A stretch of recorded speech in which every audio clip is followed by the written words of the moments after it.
Welcome back to the Work Mija podcast, a place for mujeres motivated to cultivate the life they deserve. I am your host, Xochitl Carmona, founder of Work Mija, an apparel and accessories brand for Latinas who unapologetically celebrate their culture through empowering and relatable messages. Thank you for joining me and enjoy these inspiring conversations. Hello and welcome. Today I'm joined by Naibe Reynoso. Naibe is a Mexican-American Multi-Emmy award-winning journalist and mom based in Los Angeles, California. Throughout her journalism career, she has worked and contributed to various regional, national, and international networks. In 2018, she created Con Todo Press, a publishing company that creates books to amplify the voices of underrepresented communities. Her first children's book, Be Bold, Be Brave, 11 Latinas Who Made U.S. History, was Amazon #1 bestseller and highlights 11 women who excelled in medicine, science, sports, the arts, journalism, and politics. It was also awarded Best Non-Fiction Picture Book in the 2020 International Latino Book Awards, was a 2020 Moonbeam Gold winner for Best Multicultural Nonfiction Book, and was listed on the Texas Star Reading 2021 to 2022 list. Her books have been included in recommended kids' books that promote diversity and inclusion, and they have been featured on the Washington Post, Forbes, BuzzFeed, Library School Journal, and more. I am so excited to have her here on the podcast today and learn more about her journey. So welcome, Naibe. Muchas gracias. Thank you. Yes. Oh my gosh. So much to talk about. All these awards, all of these books. But as I like to do here on the podcast and get a little astrological, I like to get to know our founders, within their core a little bit. And it's always a fun little icebreaker. So Naibe was kind enough to share what we call our top three, our sun, moon, and rising. So most of us know our sun sign, which is our birthday, and she is a Libra sun, another fellow air sign here. And our Libras are known as the scales. Our, Libra suns are able to harmonize, bring peace to conflicted situations. They're a nice balance and justice seekers. So always great to have within the friend groups there, especially with the dramaticas.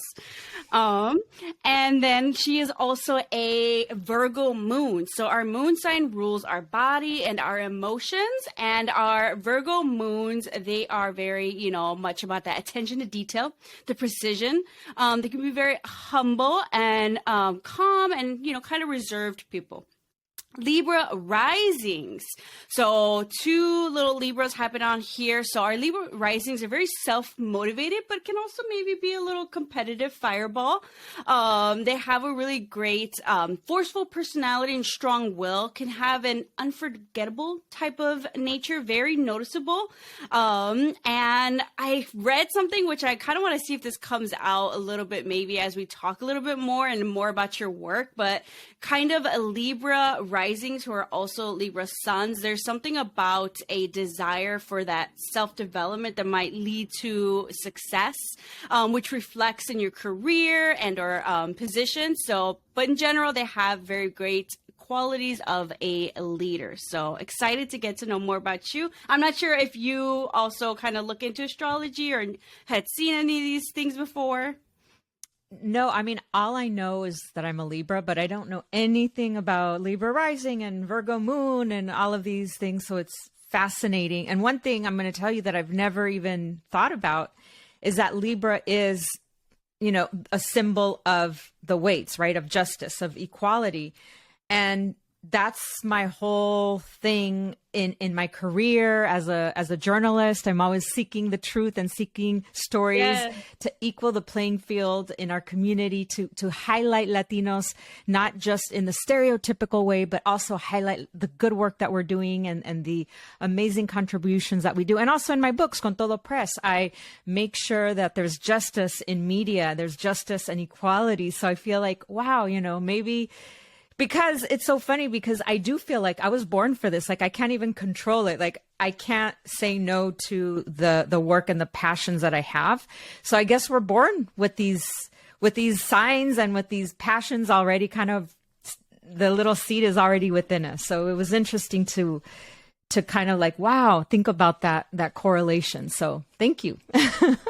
Well, thank you for sharing and getting to know you a little bit astrologically. And it's actually funny, a lot of like journalism, politicians, AOC is a Libra also, are Libra. So I love how that kind of connection comes together. But now that we got to know you a little bit astrologically, can you tell us more about who you are and what you were doing before you started Con Todo Press? Sure. So I was born here in Los Angeles. My parents are from Mexico. I started a career in journalism right out of college. Actually, I got an internship at Univision while I was at UCLA. So I have been a journalist for many years, since 1995. If you could do the math, I can't anymore. I'm like, I can't figure out the years, or too much math.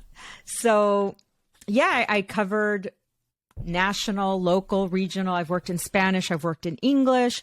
And actually, fun fact, my very first on-camera job ever was for a children's Spanish television show here in Los Angeles that I created, I produced, and I hosted, and it was called El Planeta Chiquitran.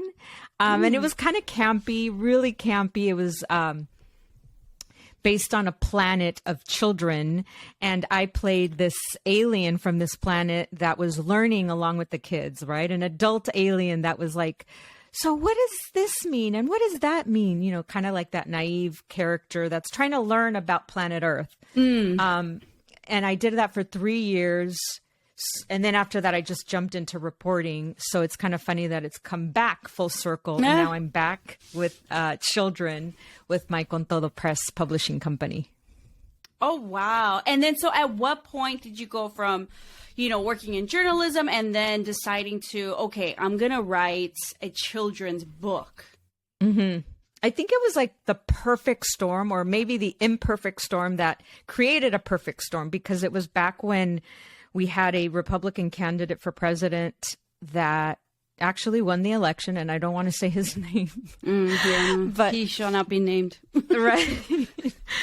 But I was so devastated and sad about the things that he was saying about Latinos, about Mexicans, like specifically horrible words that we were rapists and gang members and criminals, and Mexico doesn't bring their best. Those words are forever etched in my consciousness.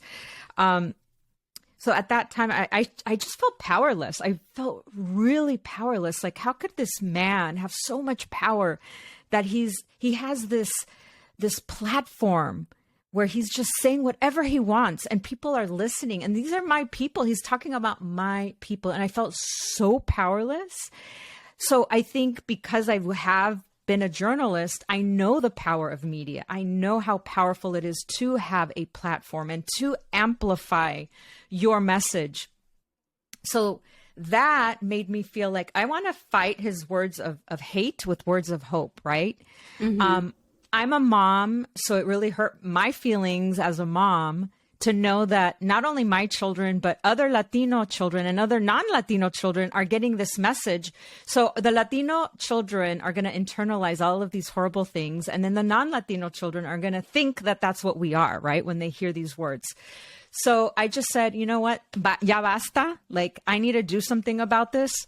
I'm going to use all of my tools and resources and training as a journalist, of writing, of research, of all of that, to create these books and really try to spread the message of the amazing contributions that Latinos have made to this country. We're 20% of the country. We have been largely erased from history books, which makes me super sad, because this was half of America practically was Mexico, right?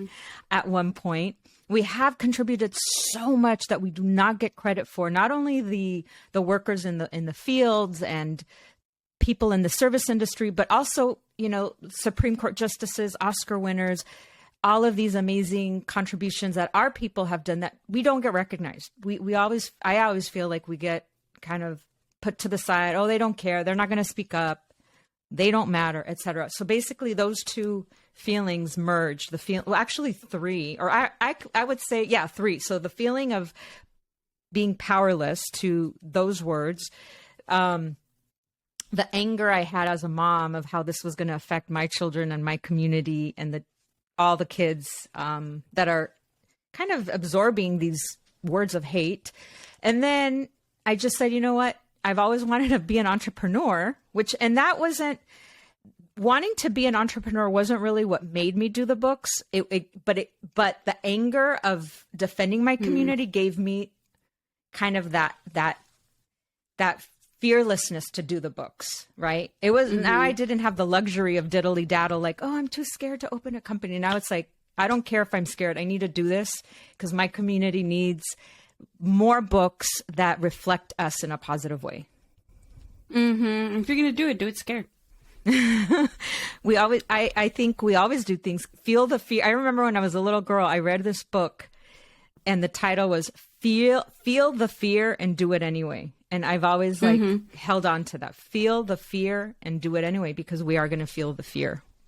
And I feel like it's something much needed, because I remember growing up, my mom read to us a lot. And I mean, for her, she spoke English. So she read a lot of English books to us, but it was very much Corduroy. It was Julius, the Baby of the World. Like, definitely none where I was like, oh my gosh, there's a girl named Xochitl, or, there's a little Mexican girl in that book, so that's something that is definitely missing. And I am excited that we have these options for when I have children, writing a book for children.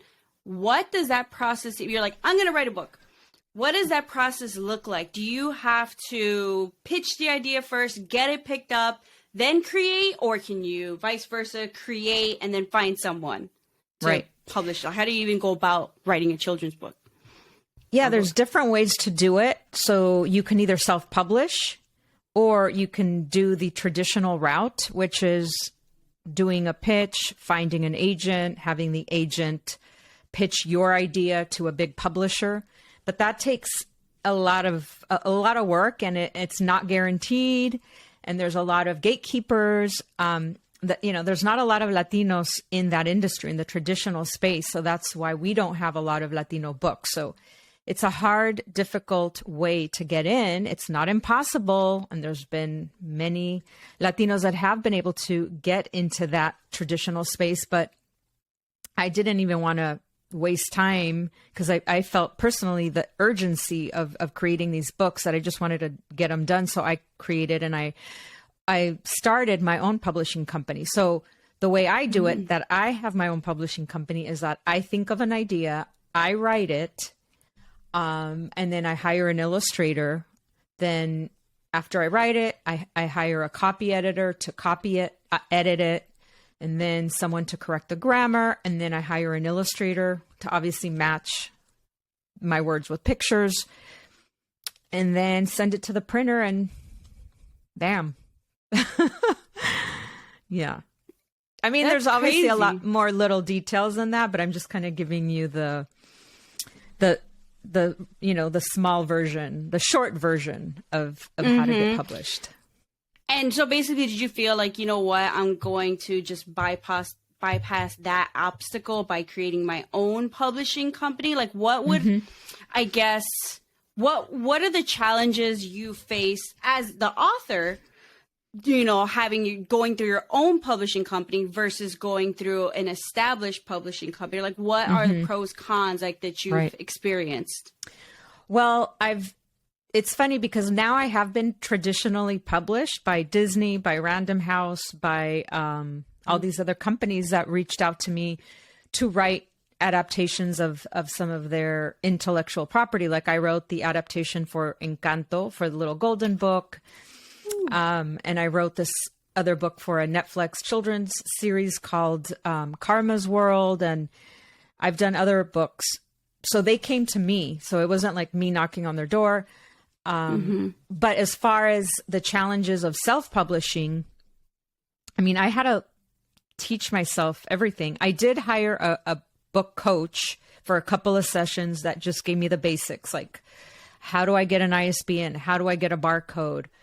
And then I hired a publishing attorney to make sure that all my ducks were in a row, because I wanted to do things the right way. I trademarked my company and my logo. And I made sure that, because I do have books that talk about biographies and talk about other people. So I wanted to make sure that that was legal. I mean, is that okay for me to do? Like, can I talk about Selena and Rita Moreno and all of these other, public figures? And it is, because it is freedom of speech.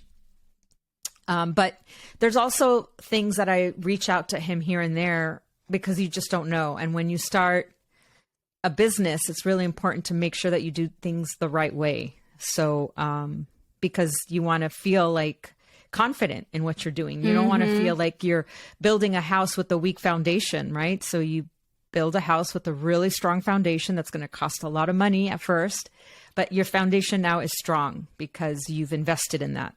So, the challenge is, like I said, is investing in a team. But like my lawyer, it's not like he's on payroll. I just pay him hourly whenever I need him, which is very convenient.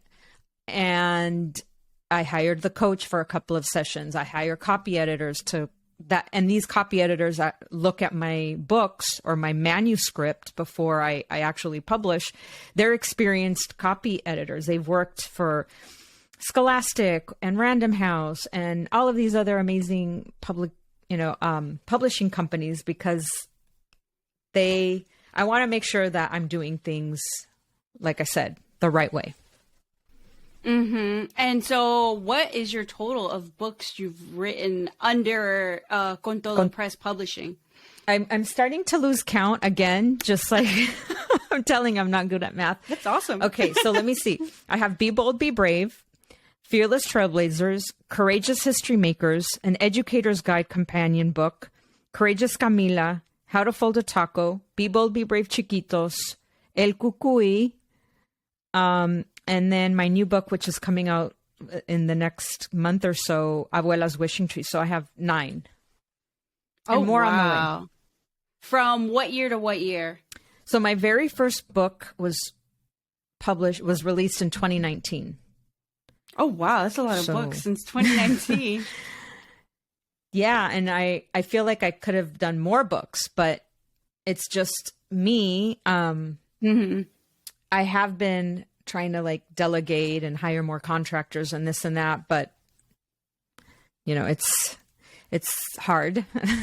It's hard to get organized sometimes, because I have other jobs. Like I'm still a journalist, so I work as a contractor for another company. As a journalist, I co-founded Latina Fest, so it takes up 5 months out of my life to organize. It's like organizing a big wedding, every year.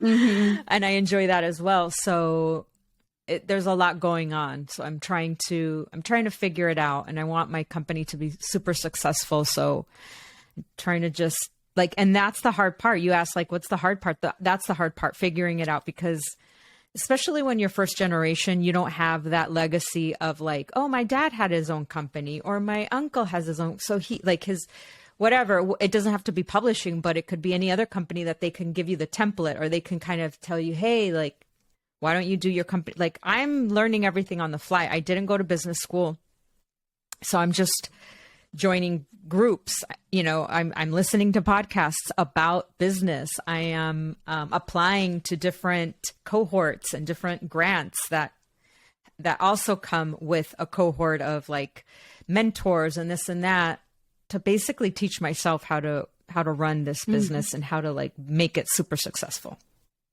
Piece it together. Yes.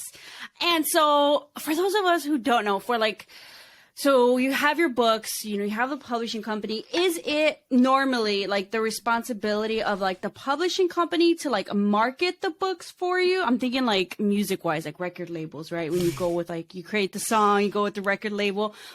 Is that the responsibility, or how do you market? Right. No, definitely. I mean, part of having a publishing company, it's not just writing books. It is distribution, right? It is shipping.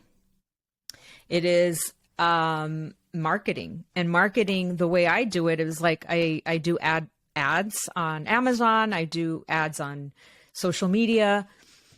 I do as much social media as possible, because that's free advertising, right? When you create content on Instagram or on TikTok, it's basically free marketing unless you boost a post. And I do that here and there.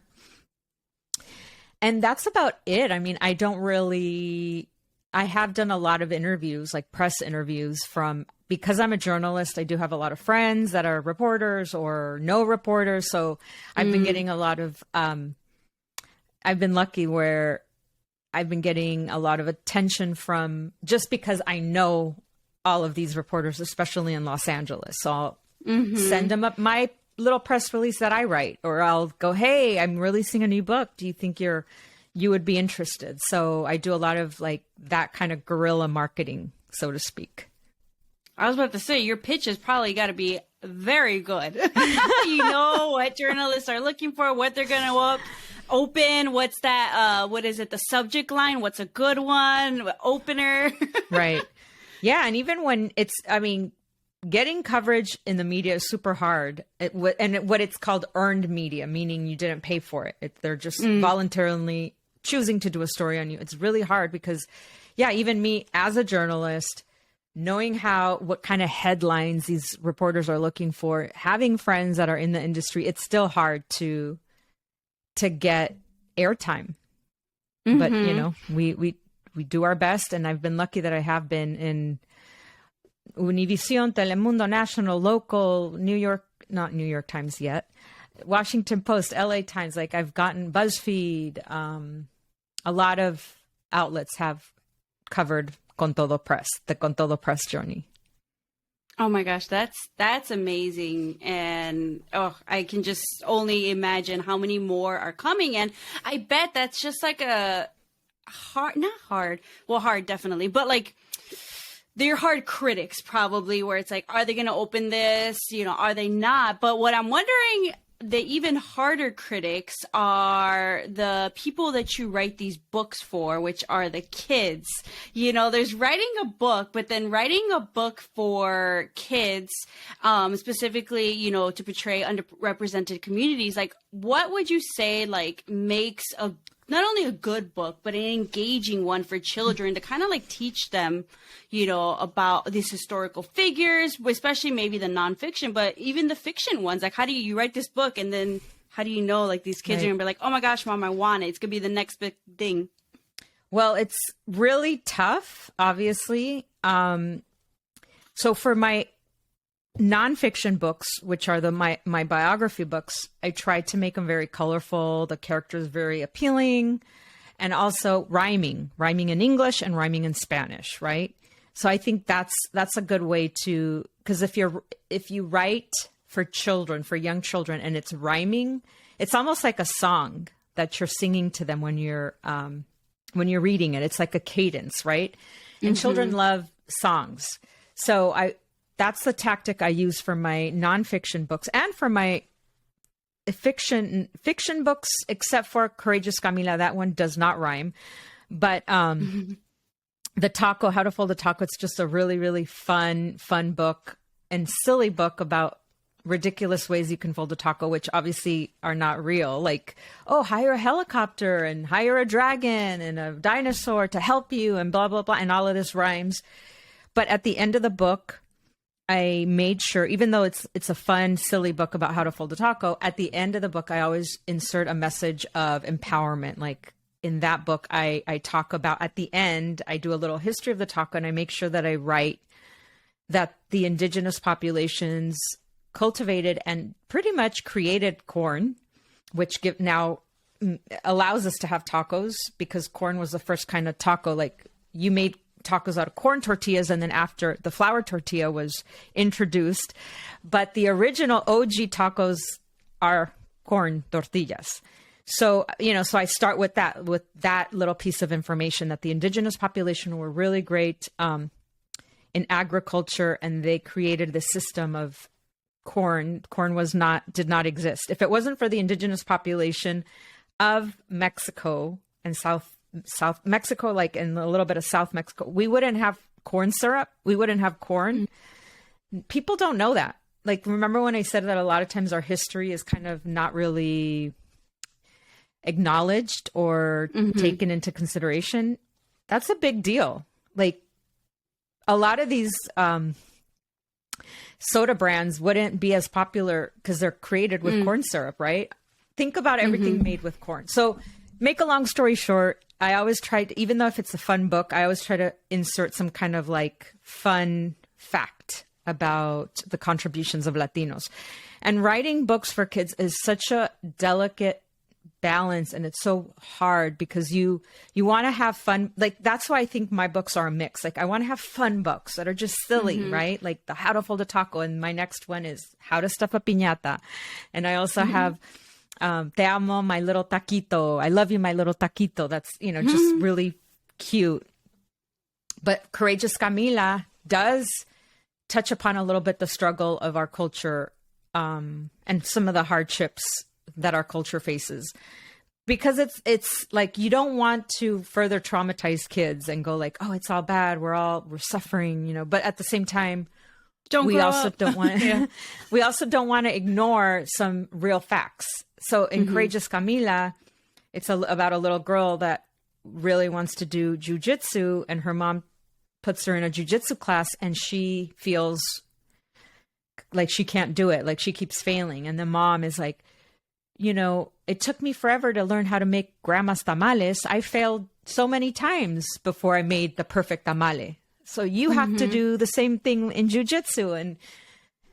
And then it's just like the story about how she sees her mom as a warrior, because her mom learned English. Her mom started her own business, tamal business, right? So that one isn't as silly and fantastical. It has that message of perseverance and fighting through your fear. But I think it's also as equally, or if not more important, because we want to also spread that message that you have to fight for what you want, and we're warriors, and anything is possible if you really put your heart, soul, and mind to it. Oh, that's awesome. We're just going to make the Work Me Out podcast story time with Naibe. Just read aloud time. Make it a TikTok. Sure. Oh my Free gosh. marketing. Right, there you go. Actually, people do that on TikTok, which is, because I remember someone was doing lives, and they were just like live story time. Really? On Yeah, TikTok? Yeah. Oh my gosh. I am going to try that today. You should. Right you after should. we do this, I'm going to try that and see what happens. You should, because I was telling my husband, I was like, "Whoa, this is crazy. They're doing like story time." He's like, "Well, think about it. There's like kids who are just scrolling, and maybe they don't have their parents to read to them, at night and stuff. So it might be an interesting one." Okay, I'm going to do it tonight.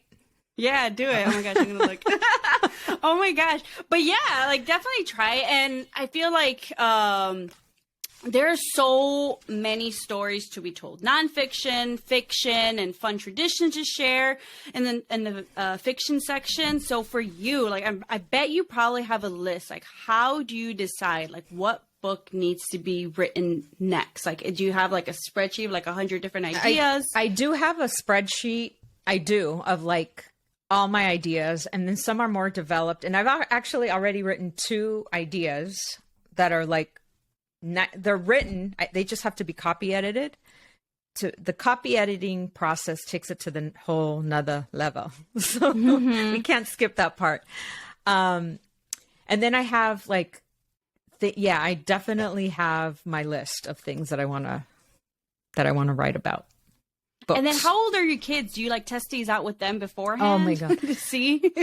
Well, my oldest daughter is now 19 years old. Okay. So no, not on her. And now my son is 10. Oh, wow. So when I first started, he was a little younger, so I could, read to him. And now he wants nothing to do with it because he's 10. Now he's into video games and all of that. But it's so funny because once... This is hilarious. Actually, I don't remember if it was for Univision or Telemundo. They asked me to record a video of me reading to my children, right? A book, one of my books. This was like during the pandemic, and their faces were so not into these books. Like, they had a Fuchi face, and I'm like, this is not good marketing. I'm not going to use this video, my own children. But that's because they see it and breathe it and hear it every single day, that to them it's nothing new, it's not innovative, right? So no, I don't really test it out. I don't know, maybe I'm just a kid at heart, and like I said, I did do the children's TV show back in 1995. So true. And for those 3 years, I really felt like I got it. Like, I got you. Like, I know what you're thinking and feeling. So I still feel that sometimes with kids. Like I said, I think part of us, we are kids at heart. You know, there's part of us that the little niñita is still inside of our soul. Mm-hmm. Or it's just like very much like writing the things you wish you had, which there's a lot of things we're missing from our own childhoods growing up reading. Right. Like Camila, Courageous Camila, I was kind of a tomboy when I was growing up, and I always felt like a little confused. Like, okay, I love throwing rocks. I love climbing. I like playing with the boys. I like getting mud and getting dirty and all this stuff. But I never saw, the only little girl I saw doing that on TV was Pippi Longstocking. I don't know if you've ever heard of that. True. Yeah. She was like my hero. So besides that, there was nothing else. So Courageous Camila, she's kind of a little bit of a tomboy, right? She does jujitsu. She's in competition and in tournaments for jujitsu. And yeah, I think there's a lot of little girls that should explore non-traditional sports, and there's no samples of us doing that. So yeah, to your point, that was one of the inspirations behind Courageous Camila. Oh man, now I want to read Courageous Camila. I gotta check it out. It sounds good. I was like, oh man, I like this because yeah, it's like we grew up with Disney princesses, and you know, you got to do your makeup, you know. So I like that it's not very the norm, like a gender norm. No, Courageous Camila, she just likes what she likes. She's a girl, but that's what she likes. Right. I mean, I do remember She-Ra, but she was like unrealistic. I don't know if you remember, like He-Man and She-Ra. I mean, She-Ra had like more muscles than Arnold Schwarzenegger. Right? Oh. So it was a character I could not relate to. She was a strong, physically strong woman in a cartoon, but it's like, it was very foreign to me, right? But if it's a little brown girl that just is normal and is doing amazing things and jujitsu and surfing and skateboarding, then that's a little more relatable. I love that. Relatable. Yes. I love that. And so with like all these awards and all these books, I did also see recently that you announced that Scholastic has licensed 2 of your books, which was an exciting moment. And for me, I just know growing up, Scholastic was like a big deal. It was like Scholastic Book Fair. So what does this partnership and kind of like is a stamp of approval? Like, what does it mean for, you know, your books and Con Todo Press? Yeah. Well, just like the other companies that I said that reached out to me, I didn't reach out to Scholastic. They reached out to me. So somehow they found my books and my company.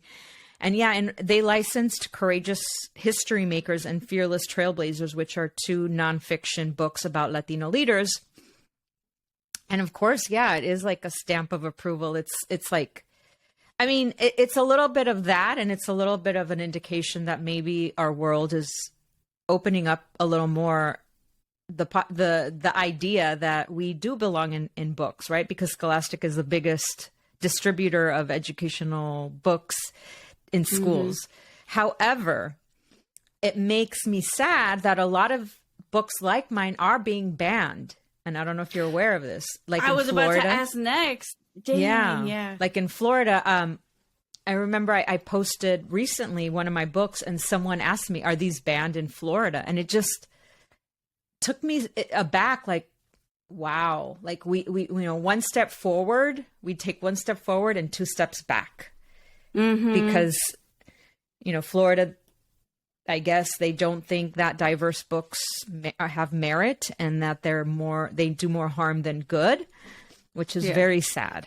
Thank goodness Florida's I don't live in Florida. Yeah, no. Oh my gosh, imagine. Oh.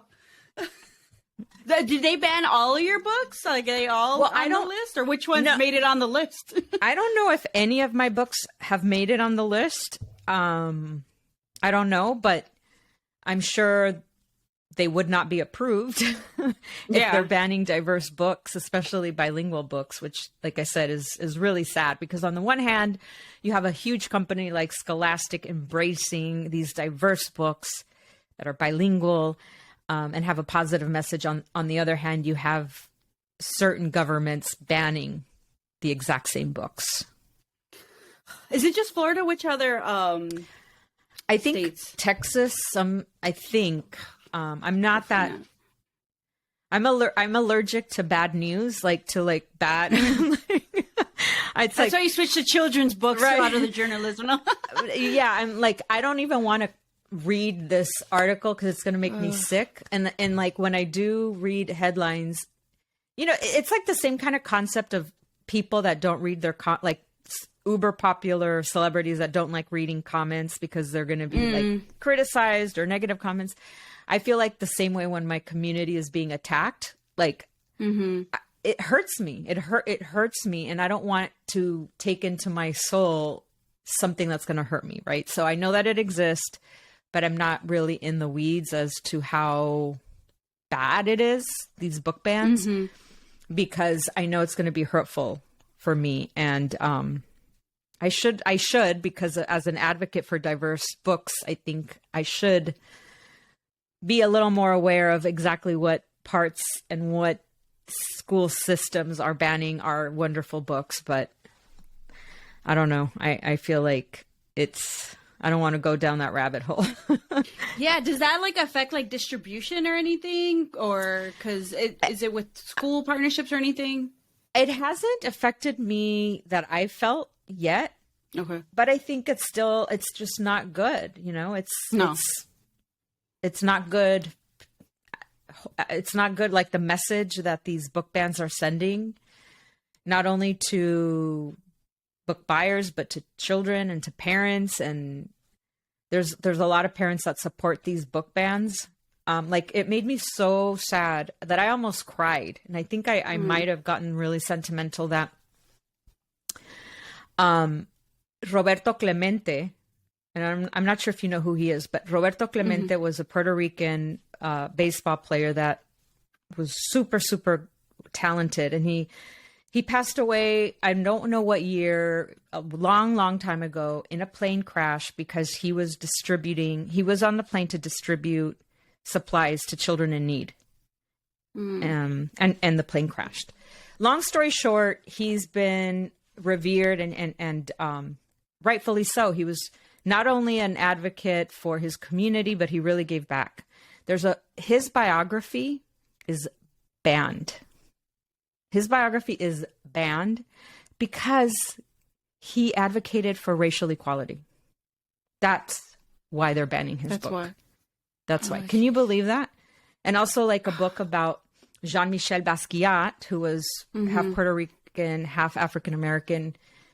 One of the books about him is banned because he also talked about racial equality in his artwork.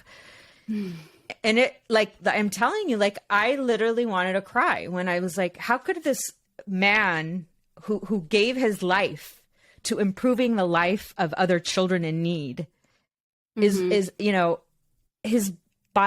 children's biography book is banned because he advocated for racial equality. How does that make sense? I don't get it. I don't get it. So yeah, it's a sad state of affairs. It's unfortunate, but it's also unfortunate that just given this world, I'm also not surprised that decisions like this in states where they're banning these books are, just like you said, one step forward, 10 steps back, So how do you feel the publishing world, can overcome these obstacles? Well, I think there was a lot of backlash with the traditional publishing world. There's a lot of different publishing worlds. There's the traditional publishing world, which received a lot of backlash 3 years ago, right before COVID, because there wasn't diversity within the traditional publishing space. And it was why aren't these big publishers publishing more Latino stories or own voices stories, novels that are written by Latinos, right? So they tried to correct it a little bit and take on a little bit more. So that's one challenge. So in the self-publishing world, it makes our job as self-publishers even harder because it does restrict our customers. I don't know if I want to waste my time reaching out to a distributor or a school in Florida if my books are banned in 100% of their schools or 90% of their schools, right? So I think we just have to keep doing the work and plugging away and putting these books out there. Don't let it stop you. Definitely. Hopefully, I feel like, especially for like you, it definitely won't. I feel like if anything, you'll just, like you did the last time, just felt some type of way and you're like, well, I'm just going to go harder. I'm just going to create more books. I'm just going to do even more. So hopefully maybe that almost like rage will just, I don't know, something even better will come about from this for your business, for the community, you know? Definitely. Oh yeah. That's unfortunate news. But to switch gears into a happier for everybody who has had access to your books, who will continue to have access, and for you personally, after everything you've written so far, what do you feel has been your personal favorite and why? Is it Camila? Oh, I don't know. I don't know if I have a personal favorite because, yeah, like they're all special in their own way. My very first book, Be Bold, Be Brave, I think it's kind of like when you have your first child. Your first child is not that you love that first child most, but it's the child that made you a mother. It's the child that introduced you to motherhood, right? So you always, that memory of that first one, I think is a little more poignant in our subconscious because it was like before that you didn't know what you were getting yourself into, right? So Be Bold, Be Brave was my first book. It has actually been the most successful commercially, and it's won a lot of awards.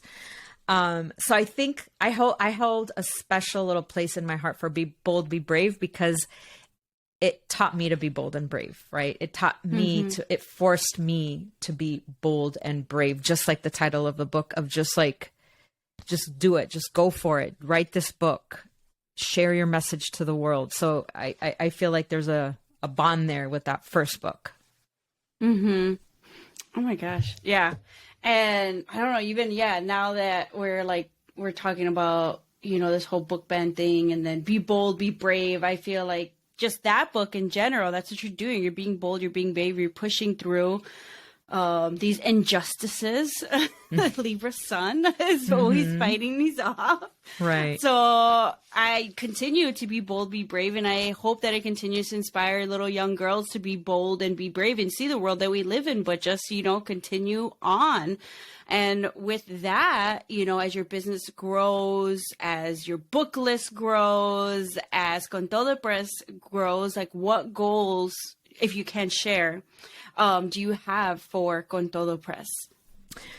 Well, I would love Con Todo Press to become more of a multimedia company.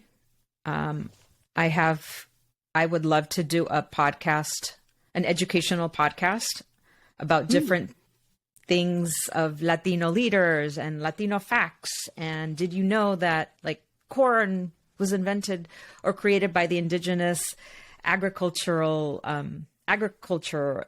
or did you know that the Mayans invented the zero? Did you know, like all of these, did you know that we brought chocolate, or we kind of like chocolate is a creation of also indigenous peoples of the Americas, things like that. So I would like for it to involve more media, podcast, shows. I would love to, and I have pitched shows through my books. I was going to say, going back to, like you said, full circle. Right. And oh my gosh, would you consider like doing something on YouTube, like starting a YouTube show or like TikTok, like shorts maybe? Like, I feel like that's a way to start. Maybe, but I mean, I would need more investment, and we go back to the team and the help, right? Like the bandwidth problem. So if I had unlimited funds, I could hire a team to help me create this, but I have I can't do it myself, and I can't expect someone to do it for free, right? So I have to pay people. And how do you pay people? You need funds, you need investment, blah, blah, blah. So yeah, I right now I'm just taking it one step at a time. I'm really manifesting a lot and trying to be in a more spiritual space, because I really do feel like you first you think it, then you believe it, then you make it happen. It all starts in your head. So yeah, there's a lot of ideas percolating in my head, and I'm just trying to, like I said, be very intentional, very spiritual about it, and not try to just get a quick buck, or just do things fast and furious, and just do things like, I really want to make sure that everything is curated perfectly and done with intentionality. And you can't speed up that process. In order to bake a cake, you can't pop it in the microwave. You have to bake it in the oven and let it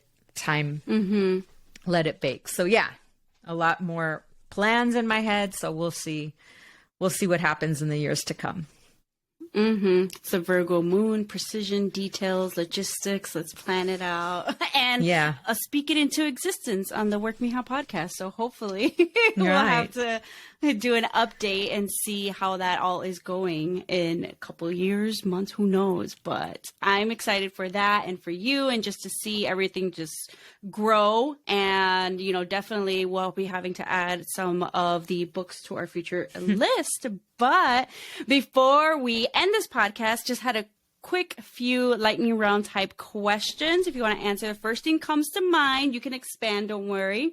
And if not, I'm a chismosa and I'll ask you to expand. So, but the first question is, what is your favorite me time activity, if and when you can find a time? Working out. Oh, yes. I'm going to be 50 this year. And I'm also good. Thank you. I'm also really just like changing priorities. Like I feel working out is so important, because at the end of the day, we're human beings. We were born to be active. Like, our bodies were built to be active. So in order to stay healthy and be able to achieve my dreams and be able to grow old with the people I love, I need to take care of my body. We only have one body. We can't replace it. We can't borrow someone else's body. We can't buy someone else's body. So I really feel like fitness has really been, I don't know, it's kind of been like seen as something that's a privilege, right? I don't have the time. It costs too much, blah, blah, blah. So it's like, if you really find the time, you can do it. You can do it from home. You can take a walk. So yeah. Working out. Yes, walks. Like, honestly, just do so much for you that people don't realize. Right. I've had 2 trainers already. I'm on my second trainer, and both trainers are like 10K steps a day, like 10K, 10,000 steps a day. And it sounds like a lot, but it really isn't. It's only like 40 minutes, más o menos, of a walk. Yeah. So you could do 20 minutes in the morning, and then 10 here. And then if you do chore like yacer or whatever at the house, that's another, it can add up quickly, but you have to be intentional. If you're just on your desk or on the couch, you're not going to get to the 10K. Also really good for the creativity too, I feel like. Creative walks. Definitely. I love it.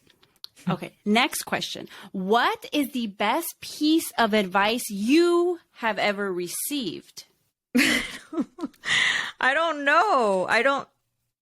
I think I've read so many books, and I've listened to so many audiobooks, and I listen to so many podcasts that are all about advice, that I don't feel like there's one mantra or one piece of advice that I've held on to. I think it's been hundreds and hundreds and hundreds and hundreds of little pieces of advice. It's hard for me to answer that question, because I can't think of one piece of advice that someone's told me that I hold on to. Okay. Well, maybe this question, next one. What is a piece of advice you would give anyone wanting to pursue a business like yours? So this one, it's not going to sound pretty, but I always have this little thing in my brain whenever I'm scared of something, whether it's starting a business or starting a meeting or having a difficult conversation or anything. I always tell myself, put your big girl pants on. I'm telling you, it's not going to sound pretty. Like, I don't know if there's a book out there called Put Your Big Girl Pants On, but maybe if I ever wrote a self-help book, that's what I would title it. Put your big girl pants on. And that's... Ponte los chones. Put your big chones on and get the damn thing done. Because add it to your list. Yeah, I have a 19-year-old daughter, and she's going through a difficult time right now. She's in college all the way across the country in New York. She's a lacrosse player. She's just going through a lot of different changes. And, you know, whenever she has a difficult thing to do, I'm like, mija, put your big girl pants on. Oh my gosh. But what does that little word, or that phrase, what does, it switches it's kind of like a switch, like, oh my God, I'm scared. And it's like, okay, it kind of puts me into an alter ego state of like, okay, it's not me. It's like the Naibe with the big girl pants on. Kind of like Beyonce. She has Sasha Fierce, her alter ego. When she goes on stage, she says, it's not Beyonce, it's Sasha Fierce. So mine is my big girl pants. Nice. Oh my gosh, I love it. I love it. Okay, next question. What is the best resource that has helped you along your journey? This can be a book, a podcast, app. Mm-hmm. Well, Audible, I don't want to plug. They don't pay me, nothing. But I'm going to have to say, like, because I don't have time to actually physically read, or I don't make the time. I'm not going to say I don't have time. I don't make the time.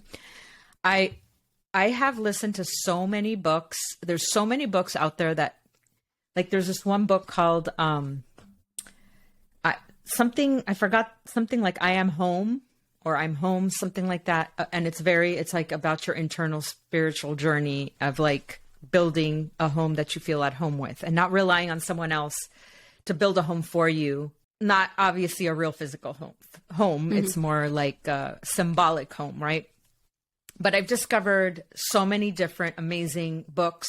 I don't think there's one book that encapsulates everything. So yeah, so I would say Audible, because when I want to learn more about business, I'll buy a business book and listen to it while I'm working out, while I'm walking, while I'm doing dishes.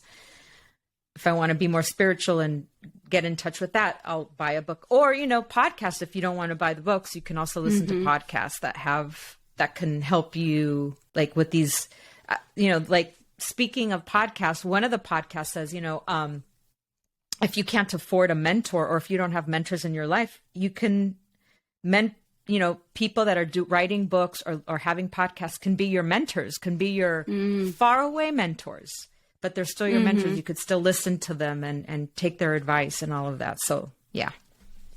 This is why we have these guests on the Work Me How podcast, so they can be your mentors, right? For the future help us.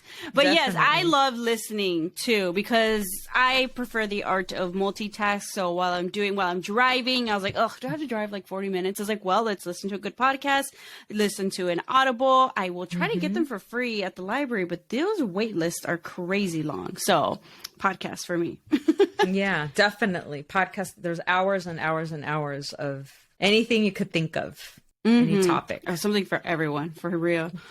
Okay. And last question. Where can listeners connect with you online? So drop all the handles, websites. I will link it on the podcast. Perfect. So my personal Instagram and all social media is Naibe Reynoso, Naibereynoso. And for my business, Con Todo Press, it's also everything. TikTok, Instagram is Con Todo Press. And then if you want to check out Latina Fest, which I am the co-founder of, it's Latina Fest on all platforms. And Latina Fest is a yearly open air festival that celebrates all things Latina. And I co-founded that, and I'm deep in planning that as we speak. So check it out if you can. Awesome. I will definitely link all of that down below so everybody can check out all the things and stay up to date with you and Con Todo Press. But thank you so much, Naibe, for joining us on the Work Mija podcast. And thank you so much, everybody, for listening. I hope you are adding a couple of extra books to your list to check out for the little ones. But thank you, guys. And until next time, thank you so much, Naibe. Thank you so much, Xochitl, and congratulations on all your success. So I'm going to have you on my podcast at some point. It's not going to launch till April, but I'll have to reach out. For sure. Poco a poco, all the things, but I'm excited to have you here, and hopefully we'll make it on over there. So make sure you follow Naibe. You can see me on her end. Awesome. Sounds good. Thank you. Thank you. Bye. Bye. Visit workmija.com, that's WERKmija.com, to pick up your new favorite Chingona Fuel cafecito mug or our Bet on Yourself Mija and No Pares Mija apparel for yourself and your comadres chingonas. Don't forget to follow Work Mija on Instagram, TikTok, and Facebook for fun Latinx-inspired content. Make sure to tune in to the Work Mija podcast and listen to more inspiring mujeres.